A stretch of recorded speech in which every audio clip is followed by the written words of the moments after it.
1, 2, 3, 1, 2, 3. Okay.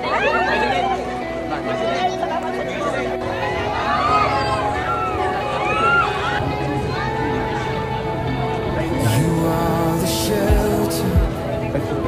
You are the shield.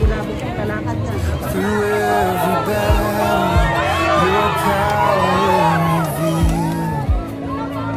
Clothing with courage, surrounded with peace. Binisita ng Presidente ang Benigno Aquino Elementary School para kamustahin ang mga estudyante at guro. Namahagi rin siya ng charity timba na naglalaman ng bigas at iba pang pagkain.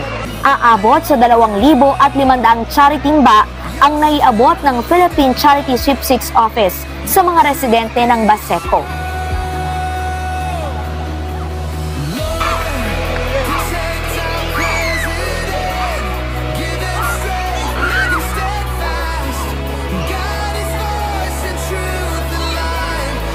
Ito ang President Corazon C. Aquino General Hospital na binisita ni Pangulong Ferdinand R. Marcos Jr. ngayong araw. Ikinatuwa ng Presidente ang 3 palapag na ospital, libreng check-up, malinis, may aircon, 50 bed capacity, emergency room at iba pang pasilidad na nakapagserbisyo na sa higit 7,000 residente simula nang buksan ito noong Setyembre. At para marami pa ang mabenepisyohan, naglaan ng 15 milyong pisong tulong ang tanggapan ng Pangulo para sa Baseco Hospital.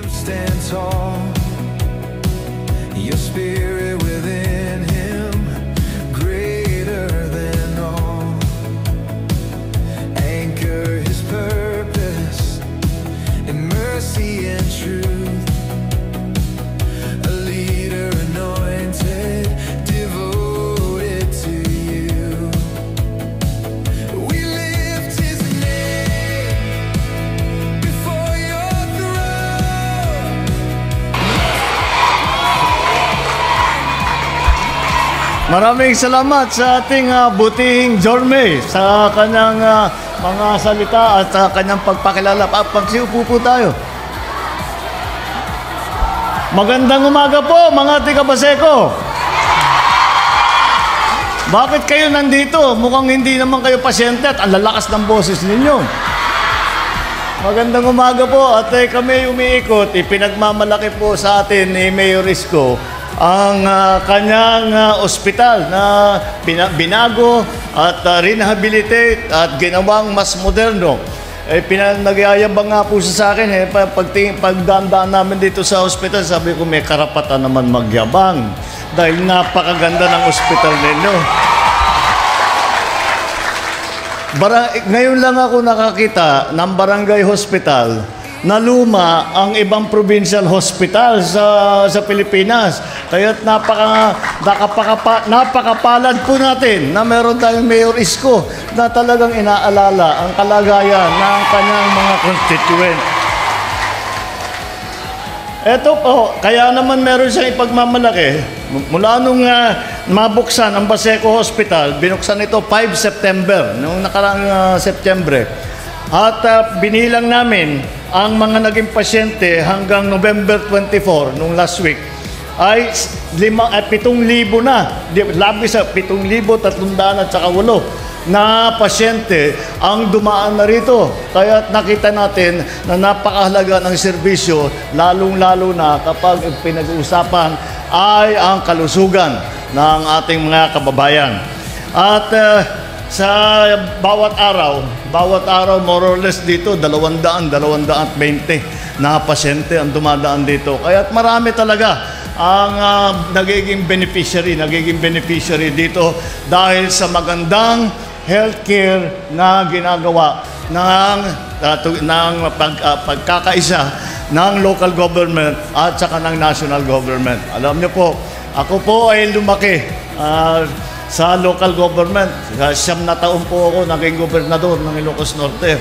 Kaya talagang ang lagi kong iniisip ang LGU at paano paabutin lahat ng ginagawa ng national government sa lahat ng ating mga kababayan. At yun ay hindi maaaring mangyari kung hindi matibay ang koordinasyon, pagsasama, pagtutulungan ng local government at saka ng national government. Kapag naman nangyari yan, nakita naman ninyo ang nagiging resulta. Ito ay ginawa ng ating local government. Kami naman sa national government, kagaya ng nabanggit ni Mayor, ay lahat ng suporta, lahat ng benepisyo na maaaring gawin ng pamahalaan ay gagawin natin. Para po tulungan pa ang inyong ginagawa, dahil ang katotohanan, na-impress kami masyado. Kaya sabi ko, tulungan naman natin. Kaya't mula sa tanggapan ng Pangulo, dadagdagan po natin yung suporta ng 15 milyong piso para sa Baseco Hospital. Makakatulong po ito sa mga pangangailangan ninyo. Naku, malakas ang palakpak niyo. Halos 20,000 residente ng Baseco ay naging miyembro ng PhilHealth. Bakit mahalaga ito? Ang katotohanan, bawat mamamayang Pilipino ay miyembro ng PhilHealth. Dahil Pilipino kayo. Kaya yun lamang, para makapag-avail kayo, para makuha ninyo ang mga benepisyo, kailangan makapag-register kayo. Kaya ginagawa po natin ay pinaparami namin ang mga nagre-rehistro para pagka may magkakaramdaman o may kailangan na ipatingin sa ospital ay alam na hindi na sila kailangan mag-fill up ng kahit ano, basta ipakita lang yung card, okay na yun, tapos na yung pagbayad doon sa pasyente na yun. At sa tulong ng mga ating barangay national scholar, ang mga BHW at saka district, ayan, yung mga magigiting na BHW. Ito yung sinasabi ko, kung walang mga BHW, kung wala itong mga volunteer, mga district city personnel, wala po tayong health program, hindi po natin mabubuo. Tsaka yung iba dyan, volunteer talaga, kaya kailangan pasalamatan natin sila ng araw-araw sa kanilang pagsisikap, sa kanilang sakripisyo. Isa na rin PhilHealth accredited yung aming tinatawag na YAKAP Clinic. Ang ibig sabihin ng YAKAP, yung Yaman ng Kalusugan Program. Ito, meron na rin po kayo dito sa Baseco Hospital, kung saan ay lahat ng residente ng Baseco pwede na maglibre na konsultasyon, magpapatingin sa primary care, mag-check up, at diagnostic at screening test. Ito, libre lahat. Kaya basta papasok kayo kung anong kailangan ninyo, basta't maipakita na ninyo, makarehistro kayo, libre na lahat ng mga basic services ng healthcare.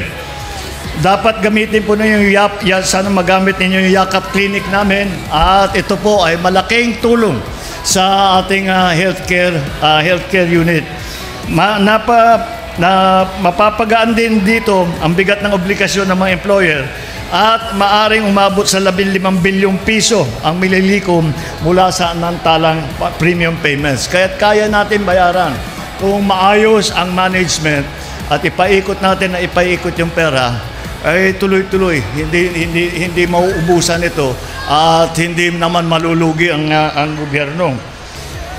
Tinatawagan ko mga kumpanya sa pribadong sektor at mga ahensya ng gobyerno na pakinabangan ang amnesty period upang bayaran ang inyong mga PhilHealth arrears. Nandito po si Dr. Mercado ng PhilHealth.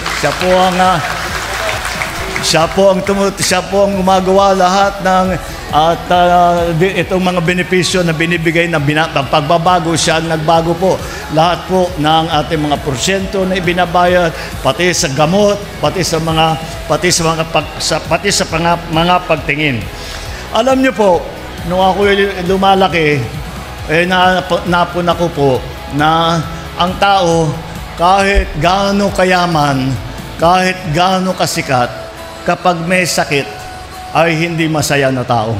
Kaya't ang pinaka-importante sa lahat, hindi na muna yung yaman, hindi na muna yung sikat, kung hindi ang kalusugan. Kaya't ang administrasyon po ito, ginagawa ang lahat upang mapatibay natin ang ating tinatawag na healthcare system. Marami po tayong natutunan na leksyon noong dumaan sa atin ang COVID, at nakita natin na sa sistema natin, mga ospital natin, mga clinic natin, mga insurance natin, napakaraming pagkukulang. Kaya nung umupo ako bilang Pangulo, yan ang una kong naging priority.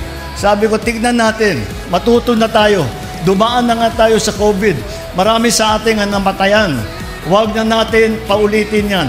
Gawin natin ang lahat para lahat ng nakita nating pagkukulang, lahat nakita natin na mga bungi sa sistema, ayusin na natin. Kaya po ginawa namin to upang matulungan kayo.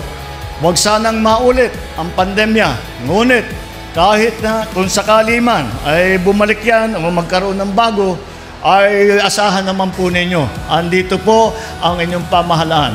Kahit walang pandemya, kahit napilayan lang kayo, kahit may maliit lang kayo na sugat, andito po ang pamahalaan. Pagka may hika kayo, kagaya ko, kapag sumakit ang tiyan ninyo, pagka may buntis, nandito po ang pamahalaan para tumulong sa inyo, para hindi nyo na kailangan maubos ang inyong inipon na pera na maubos dito sa healthcare. Kami na po ang bahala. Maraming salamat po sa inyong lahat. Magandang umaga po.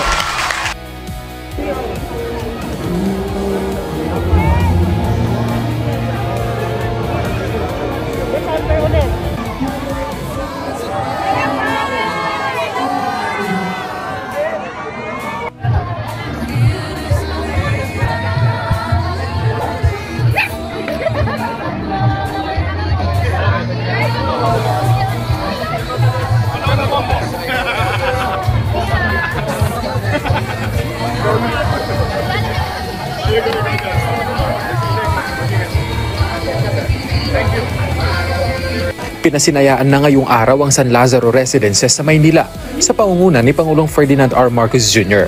Ang proyekto ay isang in-city vertical housing program ng siyudad ng Maynila na may lawak na 4,329.65 square meters.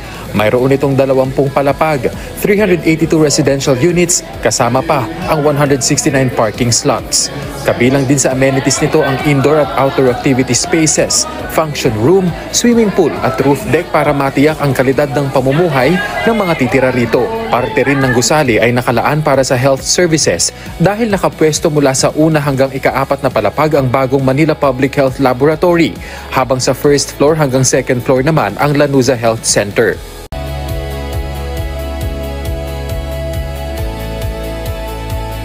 When trials surround him, make him stand tall. Your spirit within him, greater than all. Anchor his purpose in mercy and truth. A leader in Tayong bumunot sa ating tambiyon.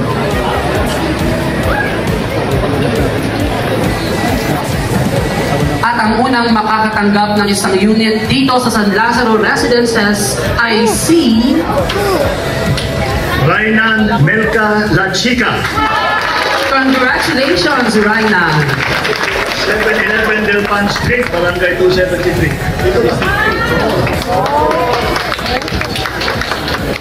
Ang ikalawang makakatanggap ng unit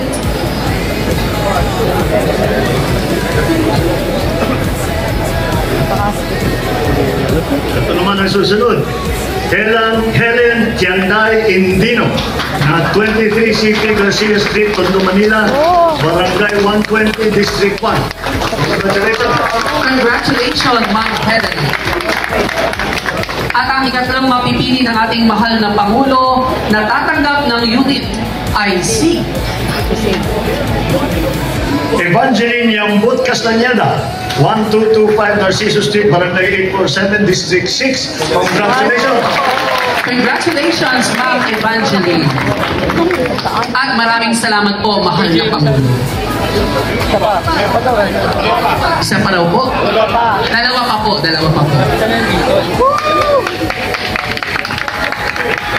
Walang taga dito. Ang susunod naman ay si Francis Danabar San Andres, 1554 G. Tuason Street, Sampaloc, Manila. Congratulations po sa ating fourth winner. At ang panglimang mananalo ng unit mula sa San Lazaro Residences.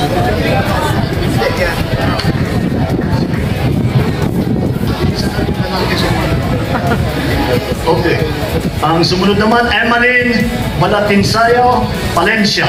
Number 30, 15 Aguado Street, San Miguel.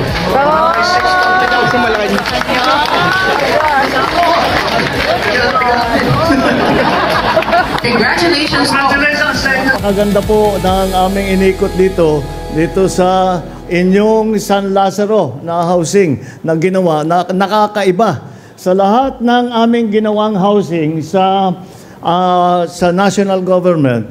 Lagi po namin sinasabi, hindi sapat na magtatayo ka lang ng bahay o magbibigay ka lang ng unit. Dahil ang buhay ng tao ay hindi pabahay lamang. Ngayon lang ako nakakita na merong health center sa loob.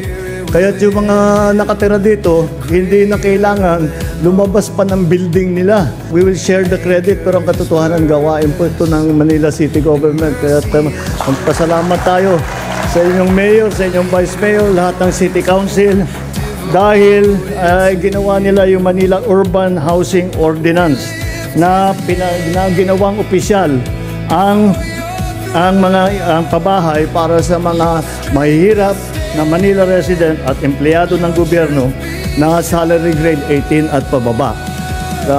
Pagka nakita ng ibang LGU ito, gagayahin ito, asahan mo. Dahil napakagandang modelo itong ginawa ninyo.